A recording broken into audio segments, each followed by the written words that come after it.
¿Qué tal? Muy buenos días. Lo dijeron en el panel pasado, estamos en un mundo totalmente cambiante, está sucediendo, toda nuestra industria está cambiando y alrededor del mundo. Y lo peor que puede pasar es no darnos cuenta de ello. Yo soy yo y mi circunstancia, y si no la salvo a ella, no me salvo yo. Ortega y Gasset, hace casi 100 años, planteando un punto importantísimo. Lo que sucede alrededor de mí, evidentemente me cambia quién soy y qué debo hacer. Y si no soy capaz de poder entender ese cambio, si no soy capaz de poder ir sobre él, no me puedo salvar a mí mismo. Y eso es lo que está sucediendo al día de hoy. Existe y hay un cambio, una revolución industrial, se llama la cuarta revolución industrial, que está cambiando la forma en que trabajamos, la forma en que la sociedad se comunica, interactúa, los valores y los negocios, la política y la regulación. La salud no está exenta de este cambio, ni cualquier otro ámbito tiene esa, está libre de ello. Por eso, muy brevemente, primero les quiero contar que en nuestro caso lo hemos vivido 8 años, desde hace 8 años. Todos los libros de referencia están destinados a desaparecer. ¿Por qué? Porque es mucho más eficiente buscar cierto dato en una computadora y inmediatamente sale el dato. Desgraciadamente, ahí puse a Guía Roji. Hace 3 meses esta empresa entró en concurso mercantil. Los que son más de mi generación perfectamente se acuerdan de haberlas usado. Los más jóvenes, evidentemente, es algo como totalmente del tiempo pasado. La mató Waze, la mató Google Maps, la mató las circunstancias cambiantes en un mundo digitalizado donde hoy la colaboración es importantísima, donde hoy, gracias a miles de personas, sé si hay tráfico o no, 10 kilómetros adelante de mí y evito estar por ahí. Ese es el cambio tecnológico y es un cambio real y es un cambio que vivimos a todo momento. En particular, a nosotros nos involucró llevarnos a meternos a cosas hace 6 años que jamás pensamos al principio que íbamos a estar metiéndonos, que era grandes datos, la inteligencia artificial, en particular el procesamiento del lenguaje natural, el cómputo en la nube, o una cosa que mató a lo que nosotros hacemos que se llama VDMCUMS, que hoy se llaman CDSS, que son Clinical Decision Support Systems, que es un Waze con la información del fármaco. Exactamente es igual, nada más que con la información del fármaco. Y entonces ya murió algo para dar pie a nuevas cosas. Bueno, entremos a las revoluciones industriales rápidamente. Ha habido 3 grandes revoluciones industriales. La primera es la máquina de vapor. Me detengo ahí porque se dio un fenómeno que está sucediendo al día de hoy, que fueron los lutitas en Inglaterra. Cuando se da la máquina de vapor, se introduce para fabricar telas. Los mismos empleados llegaron, hicieron un movimiento revolucionario y empezaron a golpear y a destruir con palos las máquinas que habían llegado y estaban desplazando los trabajos que ellos hacían, donde el vapor desplazaba el músculo, donde el vapor desplazaba esta fuerza humana, ahora un trabajo totalmente mecánico. Bueno, exactamente lo mismo pasa en todos los países del mundo con Uber. Y encontramos a los taxistas en la misma desesperación de entender y sentir cómo su trabajo está siendo desplazado por otra aplicación, en este caso Uber, donde nos permite la colaboración entre 2 entes que antes no estaban colaborando, que era la oferta y la demanda, y la unen en un momento preciso. Entonces son muchos oferentes individuales de un activo que no usan, que es el coche particular, con una demanda que está ahí y no tienes que esperar a pasar al taxi. Esto sucedió en la primera revolución industrial y está sucediendo al día de hoy. Todas las industrias se ven afectadas en un nivel u otro. La segunda revolución industrial tiene que ver con la electricidad y la producción en masa. Aquí viene Ford y poder utilizar la electricidad para poder hacer mover la industria. La tercera es la era del cómputo, que muchos de nosotros ya la vivimos, esa capacidad de poder hacer procesamiento de datos mucho más rápido. Pero la cuarta, ¿en qué se diferencia lo que acabamos de vivir en 1970, 80, 90 y parte del 2000 al 2007, que es cuando muchos autores se pronuncian como el inicio de la cuarta revolución industrial.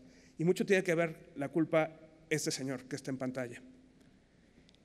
Tenemos la capacidad desde entonces de cómputo en la mano, personal, moviéndose con nosotros, igualita que la que tenía la NASA para ir al hombre a la luna. Eso está muy trillado, pero eso hay que volverlo a meter. La capacidad de cómputo de hoy es más democrática, mucho más democrática gracias a los dispositivos móviles. Y eso no existía. Más aún, el Internet, que ligado a este dispositivo móvil, no solamente nos permite tener la capacidad de cómputo local, sino nos abre la oportunidad de estar conectados con millones, miles de millones de personas alrededor de todo el mundo. Y eso no va a parar, eso no va a cambiar, eso sigue, eso está basado en una cosa que se llama la ley de Moore, y continúa, y ahora hay impresoras 3D, y ya podemos hacer pistolas que estén hechas de plástico y entonces no pasen por los registros de seguridad de un avión. Ya existe al día de hoy supercomputadoras cuánticas que trabajan totalmente distinto la forma en cómo procesan los datos y lo hacen en una velocidad impresionante que antes nunca hubiéramos tenido posibilidad, que por cierto, para la industria farmacéutica están precisamente hechas para ella. El Internet de las cosas, que ya hablaron de ellas, o estos wearables, ya todos los coches van a traer su propio Internet de las cosas, etcétera. La robótica, que tanto nos afecta, y en especial dos puntos de aquí, que es los grandes datos que se están generando y la inteligencia artificial. Nunca antes habíamos tenido la capacidad de poder tener tanto conocimiento tan rápido, y nunca antes había generado y se genera cada vez que hablamos tanto conocimiento como antes. La posibilidad de que ustedes puedan tomar ahorita una foto y mandarla hace que ese dato no estructurado sea totalmente, se mueva rapidísimo por todo el mundo y genere mayor conocimiento y mayor conocimiento. En específico en las ciencias de la salud. Esto sucede a diario con miles de artículos científicos y libros que hoy están a disposición de repositorios especiales donde las máquinas leen. Y ahí entra el último elemento que quiero tocar con ustedes, que es la inteligencia artificial.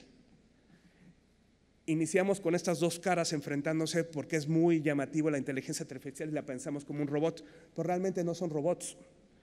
Realmente son procesos automáticos que le vas enseñando cómo ir en un dominio específico, cómo ir tomando decisiones y cómo lo nuevo lo adoptan para volver a tomar una decisión nueva. Eso se llama conocimiento y eso es lo que se asemeja al proceso de inteligencia humana. Es exactamente ahí donde entra la inteligencia artificial. Y la inteligencia artificial hay 20 diferentes formas de decirla. Hay reconocimiento de rostro, de voz a texto, texto a voz, machine learning, el procesamiento del lenguaje natural. Hay muchas diferentes formas de hacer esta parte de inteligencia artificial. En particular, nosotros trabajamos con lo que es procesamiento del lenguaje natural y le enseñamos a una máquina, en este caso es de IBM, desde hace 6 años, a entender la farmacología y que el proceso humano de haber leído, porque hay una interacción entre A y B, que lo hacía leyendo, hoy salga de una manera automática. Y esto nos da pie al trabajo que queremos y las propuestas que traemos acorde a esto, porque implica normalizar, estandarizar, crear ontologías, que en un mundo donde si queremos la centralidad del paciente, esas palabras se vuelven muy relevantes, sumamente relevantes, porque si no se logran, no se puede interoperar. Bueno, ya platicamos un poco de esto, qué es lo que cambió.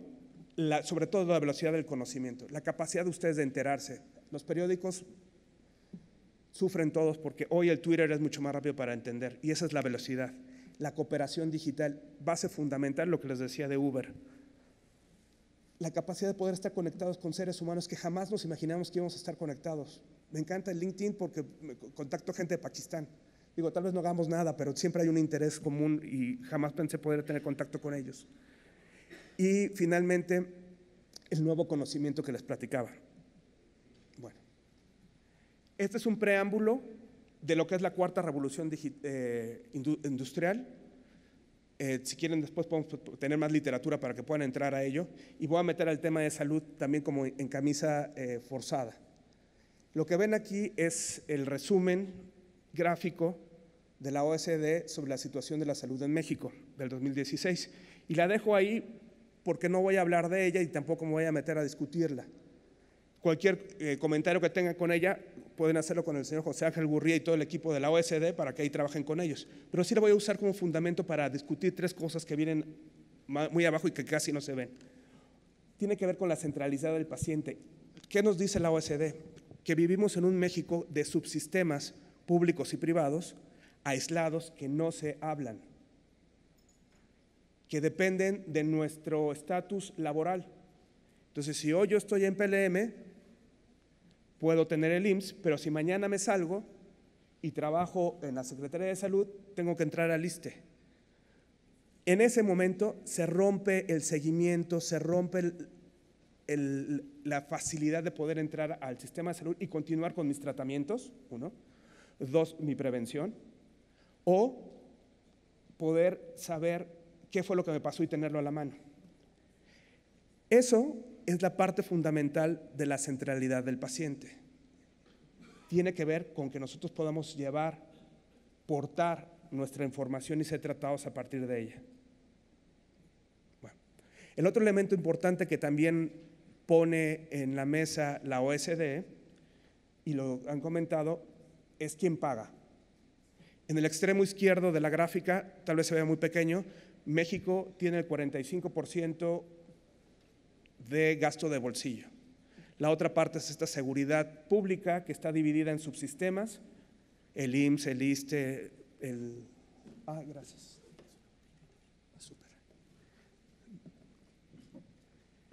Estos subsistemas públicos, y finalmente está nuestra seguridad privada, que en este caso solamente representa el 4%.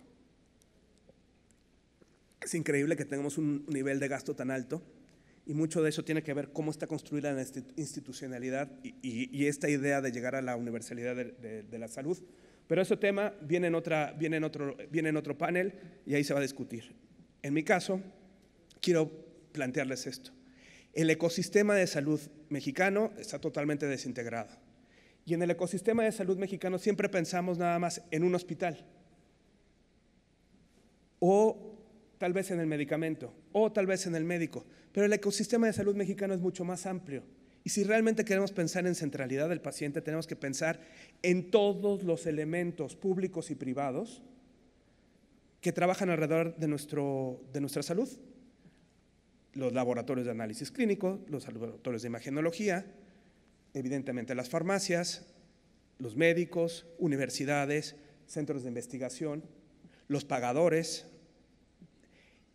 Es mucho más amplio el ecosistema de lo que siempre tenemos en mente y se restringe generalmente a un problema muy de seguros, de crisis, cuando es una constante en el tiempo la salud, sobre todo en el caso mexicano, donde el problema de nuestra morbilidad es tal que puede ser prevenida, pero no empieza en el día 1, sino es una constante a lo largo del tiempo, desde niños.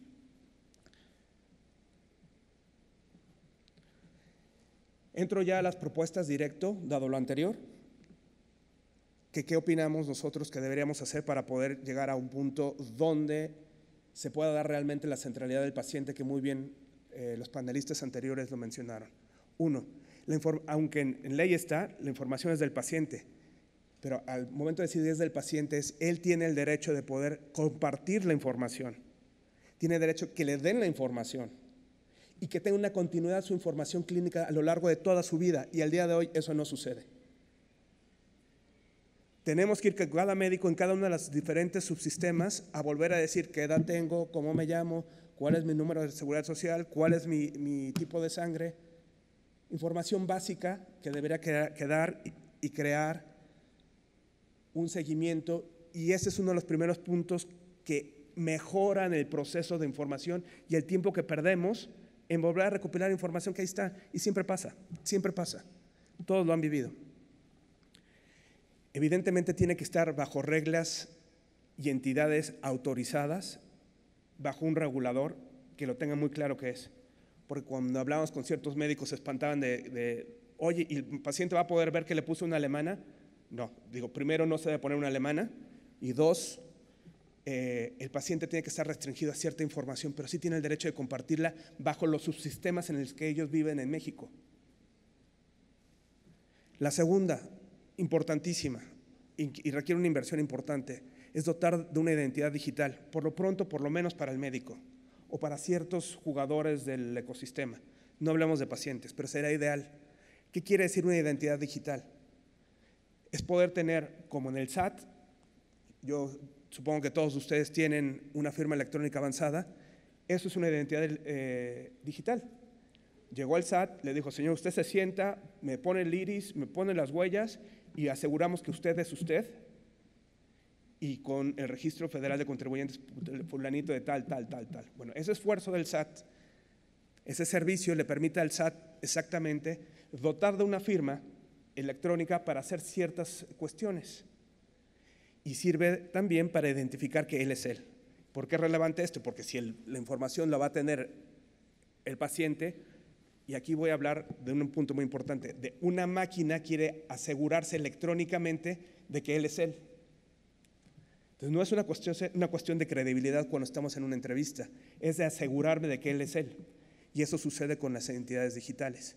Creo que es un punto muy importante que en avance en México en general deberíamos llevarlo para la banca, para la cuestión fiscal y para la salud.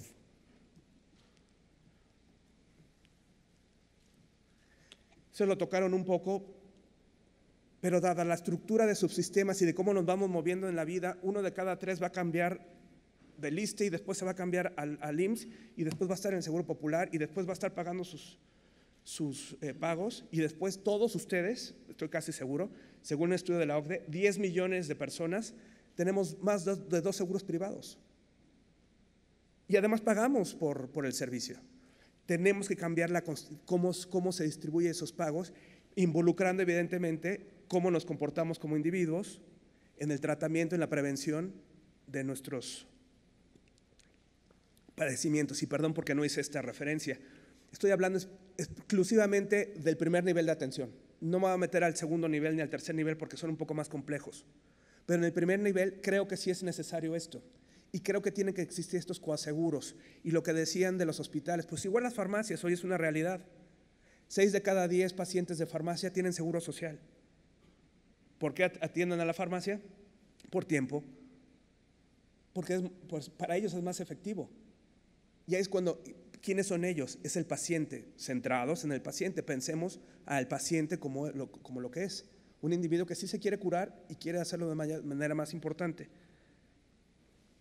La siguiente, y lo reclama mucho la OCDE y yo también creo que es importante, y lo decían los panelistas, mediciones claras de calidad de los prestadores para poder hacer los sistemas de compensación, por lo pronto y por lo menos en un nivel de cuidado primario.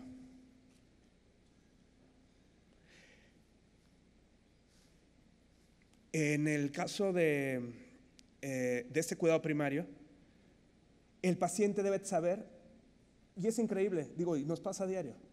Nosotros como pacientes, cuando hacemos el desembolso del gasto de la bolsa para ir a una farmacia, no comparamos precios, no hay información suficiente para saber cuál es la calidad. Muchos entran a Google, como bien dijeron, para revisar si lo que el médico está diciendo. El paradigma está cambiando. El paciente está interesado en saber cuál es el mejor tratamiento y si lo que le están dando es idóneo para él, porque ese proceso lo debe haber hecho el médico y no lo está haciendo. Bueno, en este caso, nosotros lo que impulsamos es algo que siempre que tenemos sesión con los médicos es, el médico general también tiene que ir al centro, usted tiene que regresar al principio. Y generalmente queda excluido y entonces hablamos de alta especialidad y que si los hospitales, etcétera. La primera línea para poder mejorar los servicios de salud en México son nuestros médicos generales.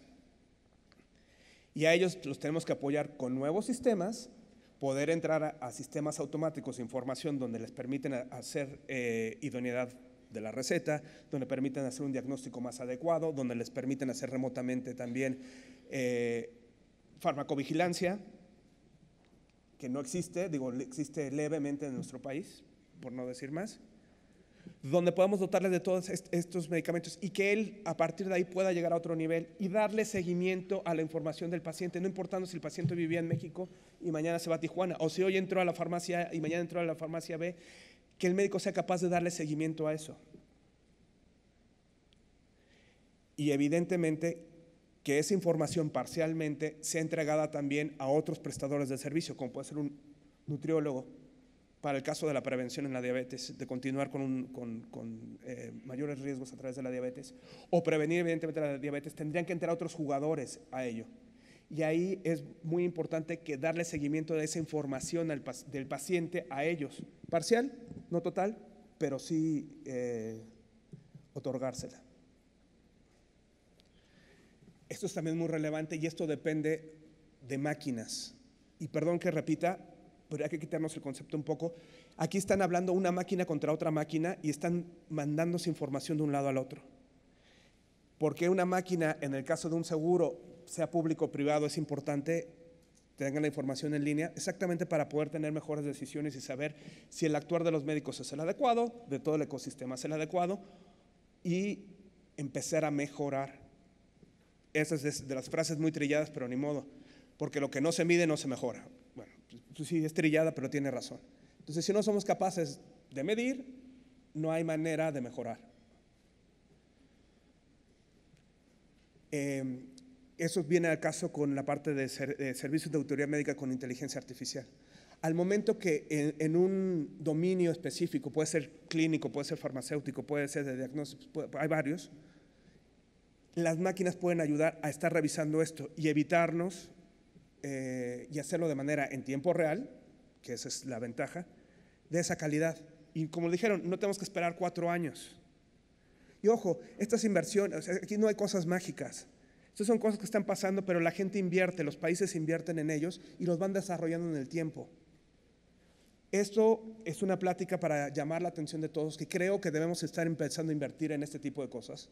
Tenemos que estar pensando en estos temas, ponerlos en la agenda pública, y si es el deseo de toda la sociedad, como lo dijeron los panelistas anteriores, de entrada a centralidad del paciente, pues somos parte todos de ese ecosistema y tenemos que apegarnos a esas reglas. Me parece increíble. En el caso mexicano, no sé ustedes, pero es muy complejo poder saber la existencia o no de los medicamentos. Por una sencilla razón, porque dos razones. Una, porque no hay estandarización en los códigos EANS. Y dos, ninguna máquina se llama con otra máquina porque cada máquina desarrolla independientemente, llámese fabricante, distribuidor o farmacia hospitalaria, también vamos a meterlos. Por eso no existe. Si estuvieran estandarizados, podríamos todos saber si el medicamento está existente o no. Y por cierto, una de las cosas que más odia un médico es que la industria farmacéutica no le diga a él que ya retiró el medicamento en la parte privada. En la parte pública es otro asunto.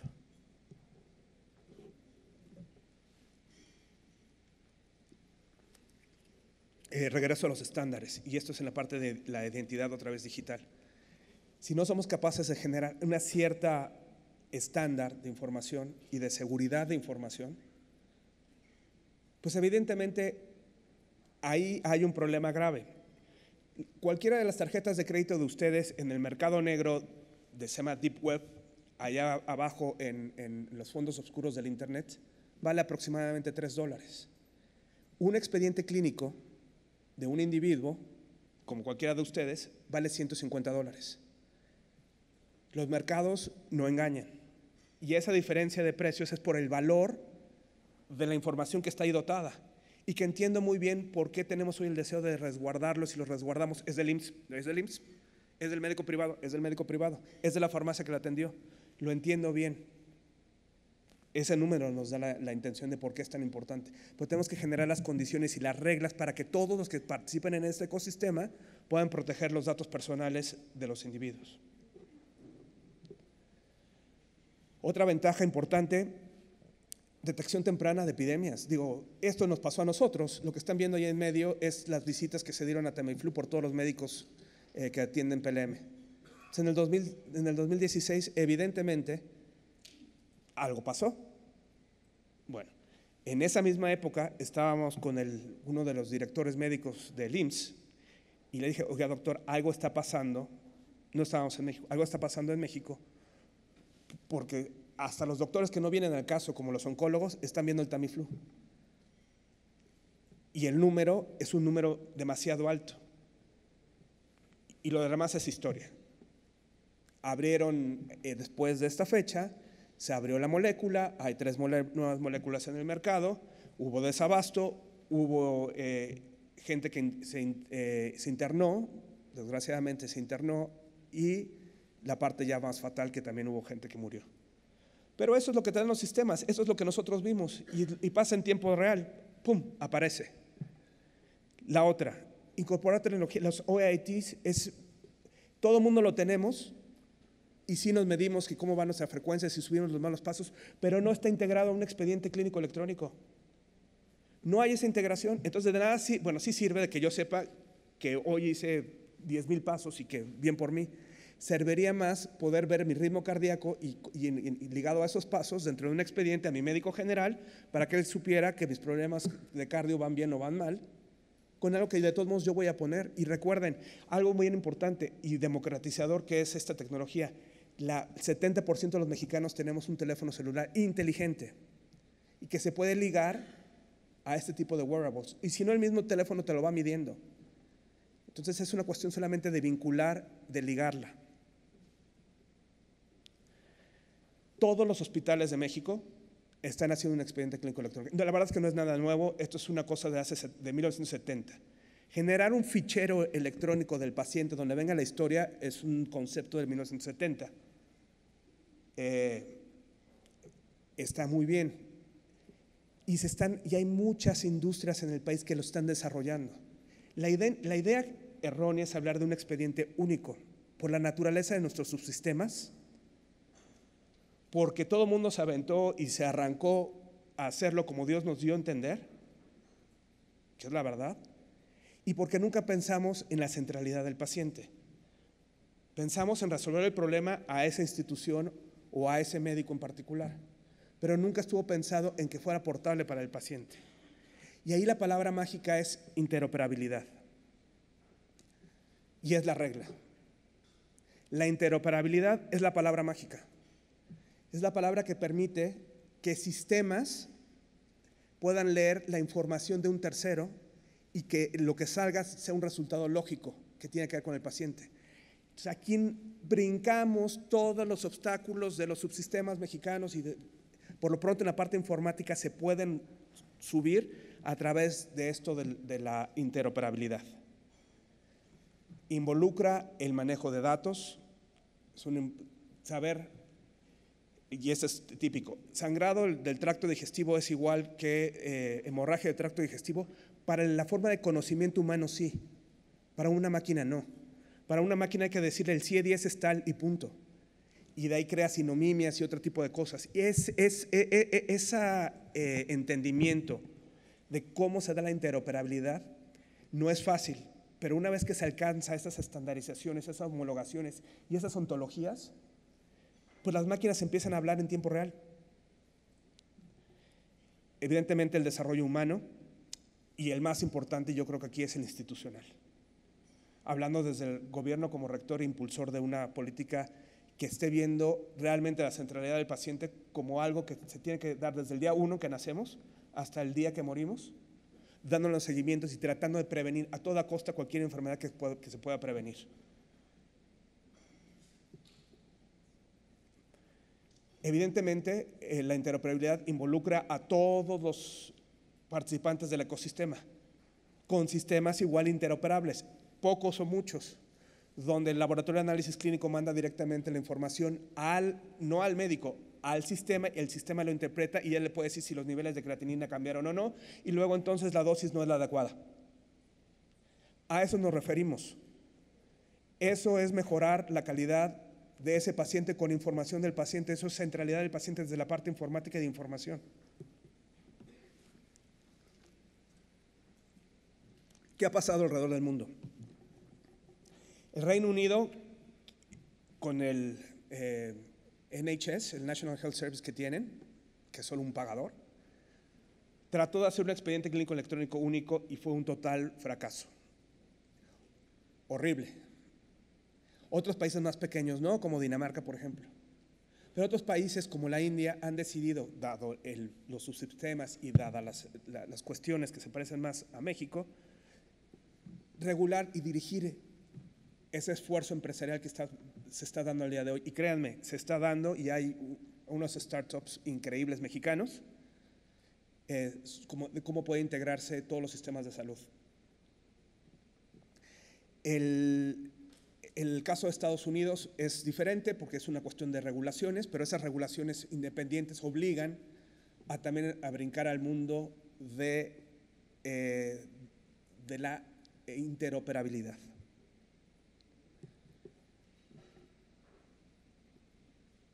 Esto fue una encuesta nacional que hicimos nosotros para saber pues, dónde está el valor, en particular porque nos dedicamos mucho nosotros a trabajar con médicos privados y entender la adopción de estos sistemas y por qué se da y por qué no se da la adopción del sistema. Se hizo a 775 médicos alrededor del país con esta distribución, con esas especialidades que ven ahí la distribución, son las distribuciones de la encuesta, para que nos dijeran que es súper útil y más que indispensable tener algo así. Siempre y cuando, como cualquier user experience, como le dicen en inglés, experiencia de usuario, si la experiencia y lo que me da la herramienta es tal que es de alto valor, pues luego entonces la adopto. Si no, hoy tenemos niveles de adopción en la medicina privada del 20%, en la medicina pública muchos hospitales tienen sus propios expedientes, pero en el IMSS hay muchos diferentes subsistemas para el propio expediente y no se hablan. Evidentemente el del IMSS no se va a hablar con el del ISSSTE y evidentemente esos dos no se van a hablar con los institutos nacionales. Y es ahí donde, ¿cuál es el valor que la política pública y la parte de la cuarta revolución industrial puede ofrecerle al sistema de salud mexicano y sobre todo al paciente para poder ir adelante? Ímpetu y voluntad, lo vimos en la mesa pasada, sí lo existe. Estoy seguro que de los médicos también existiría. Digo, el paciente, mientras mejor lo traten, ¿quién dice que no? La parte humana es muy, muy relevante porque poner sistemas y que entre ellos se hablen no quiere decir que no haya empatía humana entre el médico y el paciente. También no lo tomen como algo que se tenga que estar desagregado, pero bueno. ¿Qué creemos, en particular, su servidor, que debemos hacer? Bueno, por arriba de todos debe estar la Secretaría de Salud. No porque el IMSS atienda a 70 millones de mexicanos es más relevante para decidir una cuestión de política pública donde el paciente es el relevante y donde el paciente puede estar en el otro grupo de mexicanos donde no esté dentro del IMSS o donde el paciente, aún estando en el IMSS, se va a la farmacia de al lado para atenderse.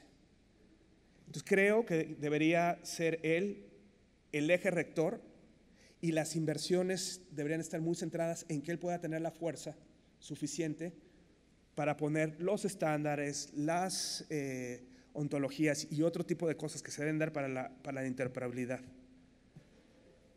Tener una NOM, digo, con el respeto que todos se merecen, no es suficiente. Es que viene la NOM, sí, pero no está dictando y empujando esta interoperabilidad pensando en el paciente. Lo dijeron en la pasada y sí creo que con esta información somos capaces de poder determinar cuáles son los costos, por lo menos en el nivel primario de detección, de tratamiento de enfermedades muy primarias o como la mía aguda que traigo ahorita y prevenir llegar a donde nunca debemos llegar, que es la diabetes, por ejemplo. Podemos tener ese intercambio de dinero y poder ver, y lo que dijeron, aprovechar, hoy se aprovecha la farmacia, el problema es que lo paga desde el bolsillo y por eso se ve esa distribución. Pero el paciente hoy va y dice, bueno, si mi servicio no lo puedo tomar en el IMSS, yo lo pago y me lo da la farmacia de aquí de la esquina que tiene el servicio médico. Eso pasa y creo que podríamos tomarlo y hacerlo para poder, sobre todo, medir y prevenir. Otro muy buen ejemplo. En las farmacias se mandó, hablando de diabetes, se puso un sistema para que se le diera seguimiento a los pacientes que se encuentran con diabetes. Eso está muy bien, el concepto es muy bueno. El problema es que no se le da el seguimiento al paciente porque no vuelve a ir a esa farmacia, porque probablemente donde se vaya a tratar es en otro lugar y no necesariamente con esa farmacia.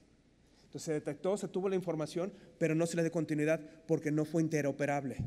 Entonces, un gran mecanismo, era aparte del servicio del expediente que tenía la misma farmacia, era otro modulito que no se integraba y hacía esto más costoso y llevaba a que no fuera totalmente eficiente. El sistema que les dije es un sistema que existe, es un sistema que debemos explotar. Es una industria totalmente nueva y créanme, las que he visto son gigantes, enormes, en pro y la mejora de la salud del paciente, y creo que eso le conviene a nuestro país. Y tenemos que crear las condiciones no solamente de estándares de interoperabilidad que puse ahí, sino también estándares de la medicina mexicana. Y cuando hablamos de investigación clínica debe ser mexicana. Y cuando hablamos de IPPAs deben ser mexicanas. Y desgraciadamente todo eso no lo tenemos al día de hoy. Mejora continua, interoperabilidad, uso obligatorio. Prácticamente aquí acabo mi plática diciéndoles algo muy importante que ahorita antes de entrar, voy a puesto la cita también.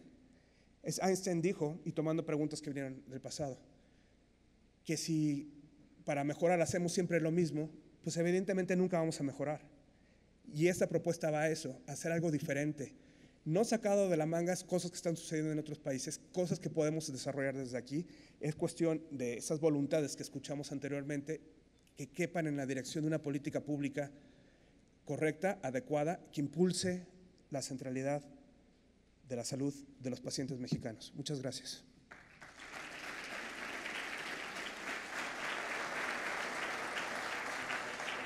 Pues muchas gracias, Antonio, por tu gran aporte. Ahora llegó la hora de las preguntas de la audiencia. Tendremos tiempo para 2 preguntas. Si desean realizar una pregunta, por favor levanten su mano para que le hagan llegar un micrófono. Gracias.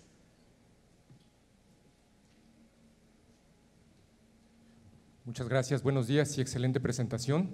Creo que retomando la última idea sobre tener datos clínicos en población mexicana, algo que se ha subutilizado son los datos farmacocinéticos de la población mexicana cuando se hacen estudios de bioequivalencia para la obtención de registros de medicamentos genéricos. Creo que debería de ser un cambio de filosofía y de política y hacer mandatoria la publicación y el compartir los datos que se obtienen en poblaciones mexicanas, porque definitivamente luego nos llevamos tremendas sorpresas en cuanto a los niveles plasmáticos, que va a dar pie después a cuestiones de falla en la terapéutica o inclusive cuestiones de farmacovigilancia muy deficiente. Creo que existe mucha de la información, no se ha podido utilizar o no se ha podido aterrizar porque existen también muchos estigmas por parte de los laboratorios patrocinadores a la hora de compartir sus datos, pero creo que la Big Data existe. Creo que se necesitan generar políticas públicas para compartirlas y empezar a crear, como lo dijiste muy bien, IPPs con base en nuestra población. Muchas gracias. Nada más tomando el tema rápido si hay diferentes fuentes. Podemos tomar la fuente del IMSS, podemos tomar la fuente del ISSSTE, de Pemex o la de los hospitales privados. Mientras se homologue, esas fuentes se pueden sumar y podemos tener una gran base de datos de distintas fuentes y que cubran todo el ancho y lo largo de nuestro país. Y viene y cae otra vez sobre estas ideas de estandarización de información. Gracias. Ahora para la segunda pregunta. Muchas gracias, muy interesante el tópico y muy vigente. Se mencionó un poco, digamos, de la otra cara de la moneda. Digo, es evidente que el Internet de las cosas tiene mucho potencial para temas de salud, pero respecto a qué puede salir mal, digamos, son datos que al fin y al cabo describen la salud de la población, la salud del individuo, y digamos, en caso crimen organizado, terrorismo, qué sé yo, ¿cuál es esa otra cara de la moneda y quién sería, digamos, el mejor guardián de esa información? ¿Sería el Estado? Hoy por hoy me da la impresión que son compañías privadas las que tienen esta información y, bueno, redes sociales cada vez más tienen importancia en esto. Y, bueno, o sea, como que no hay un guardián evidente de quién sea la mejor persona para cuidar de esa información. Es totalmente correcta tu visión. Eso de los $150 no lo lancé al aire nada más como dato curioso. Se vale mucho.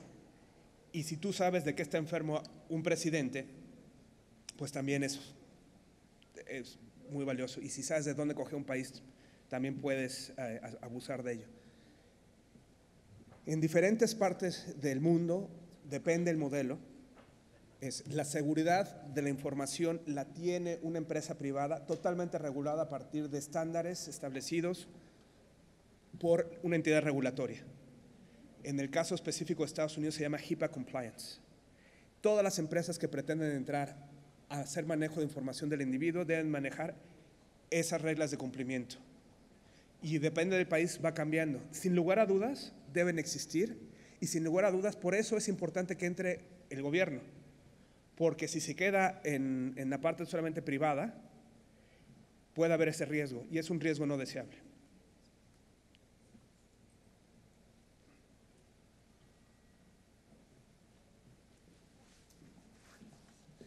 Gracias.